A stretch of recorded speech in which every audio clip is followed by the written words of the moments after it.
So I might shift a little bit. We can maybe come back to some of this in a moment, but let's talk a little bit about the role of AI and data centers.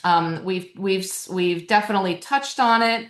I would say from the perspective of my recent employer Shell, we were just watching so closely how these new value chains are being developed. And again, I would say depending on what kind of board you're on or what industry you're focusing on, it is completely unclear at this point how those value chains are going to be developing. There are producers of energy, there are consumers of energy, but there's infrastructure challenges in between those two.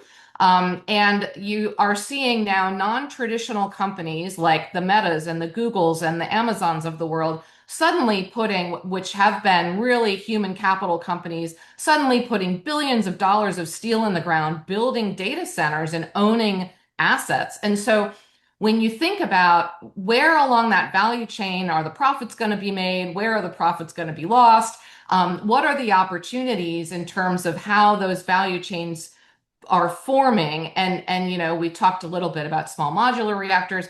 Lots of companies looking at ways of generating their own power behind the meter.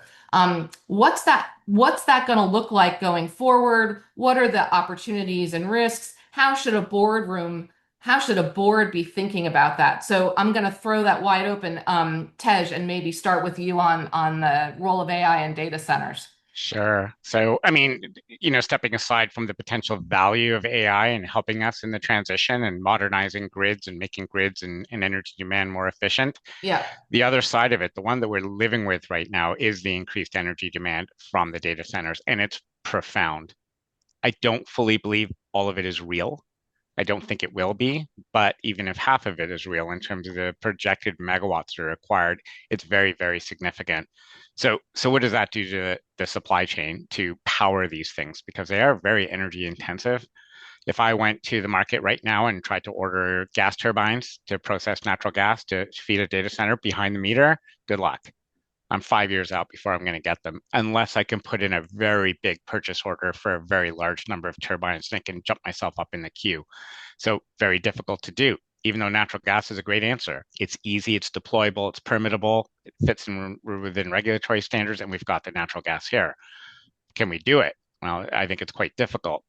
It is putting demand on the small modular reactors of the world, but I hope it accelerates the development of SMRs, as we call them. I mean, these are pre-packaged nukes in a box that are prefabbed in a shop, taken apart and brought to site, reassembled, and you've got your 300 to 500 megawatts just sitting there, and it's reliable. And it's got very good uptime. And a lot of these big data centers require extremely high levels of uptime, 99.5, 99.99, whatever it happens to be. Can we use this pressure to develop more of those quickly? I hope so. There are 4 small modular reactors being built in Ontario, not far from where I sit right now. That's going to total out to 1,200 megawatts. We're waiting to see how they will perform. There is still some technology risk. There is some performance risk in that frame.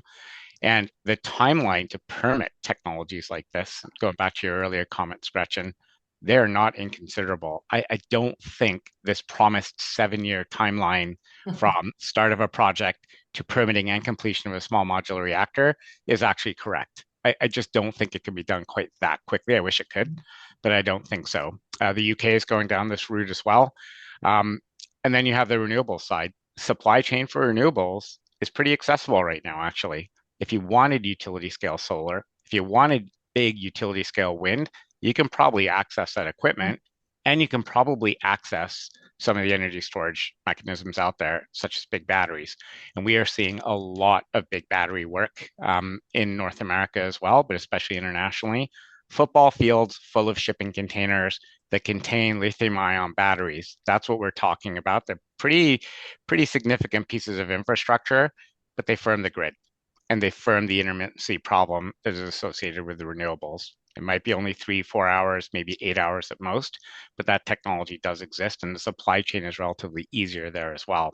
So all these things I think have to develop at the same time to address this new demand. Where I sit in Ontario, we are projected to increase electricity demand by 70% by 2050 after having flatlined for the last 2 decades, which is, Yeah. pretty unprecedented. Yeah. No, that's great, Tej. Thank you. And I think yeah, there's lots of predictions out there about energy consumption increase. I did a little looking myself, and the thing that's really interesting that I think sometimes the 70% type numbers don't take into account is that over the last 2 decades, where we flatlined, we actually have increased the amount of energy we would consume if we hadn't implemented a whole lot of efficiency technologies along the way. So I have the optimistic view that we won't see the 70%, but we'll see something less, and that, to the point you made, and we can come back to that, the role of AI in terms of technology acceleration, I think, is going to help us there. But maybe I'll hit the ball over the net to you, Chris, and have you respond to some of that and some of what Tej just put out there. Yeah, I love this whole topic, and we could spend another 2 hours on it. So timing is great. And I told Gretchen ahead of time, we had our capital markets day yesterday, so I can talk about some stuff we've said publicly, not only from my perspective, but from Chevron's perspective. Look, one where I'll start with is, a lot of folks think of, Gretchen, your former employer, Chevron, as energy producers, but to your point at the beginning of the conversation, we're big energy producers and consumers as well, right?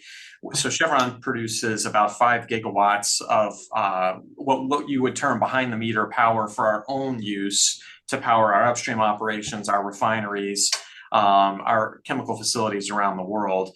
And what's consistent with that and data centers, it's the need, Tej, to your point, to have, 5 nines reliability or something in that neighborhood, because you can't have your power supply go down, versus a lot of the grid now is, of course, intermittent, whether it's solar during the day, wind during periods of high wind, peaking plants that top out the grid. It's a different class of customers now with the data center. So to the points made earlier, you're either going to have a permanent high reliability source of power, which natural gas powered gas turbines can produce, or you have to have something like renewables coupled with storage. And again, I think it's interesting to look at how different consumers, different hyperscalers are going to play in this space. I think some, the spectrum of how clean and how soon the energy needs to be clean will vary. And a lot of this will go into your views on the true demand prediction. Somebody put a great comment in the thread.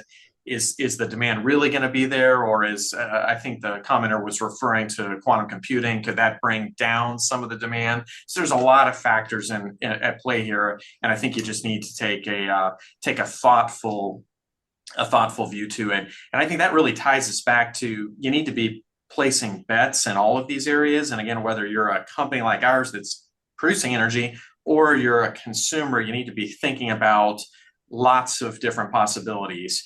We're active and lithium's a great example. So lithium is going to play a role. Lithium batteries, and whether your view is it's just a natural evolution, whether it's a energy dominance perspective from what's currently going on geopolitically, we're going to need lithium. We're going to need critical mineral supply chains here in the U.S. And you know what? What's great? We have a lot of those supplies here domestically that we can produce, we can bring to market and help fill a need. The one maybe comment I'll wrap with is the regulatory and the life cycles on these do take way longer than everybody thinks. And I think about my time in the new energies job previously, but even in our traditional hydrocarbon projects, and Gretchen, you'll know this well, from the time to discover a new oil or gas deposit to get it through, if this is one of these true major capital projects, it's 5 to 10 years, and that's for something we know how to do. And then many of these new technologies, whether it's carbon capture, that's one I can speak to most directly.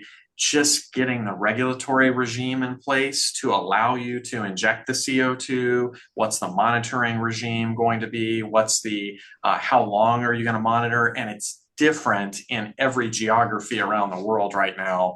So you've got to take a long view, you got to take a broad view and a thoughtful view, and then figure out how it intersects with your particular business.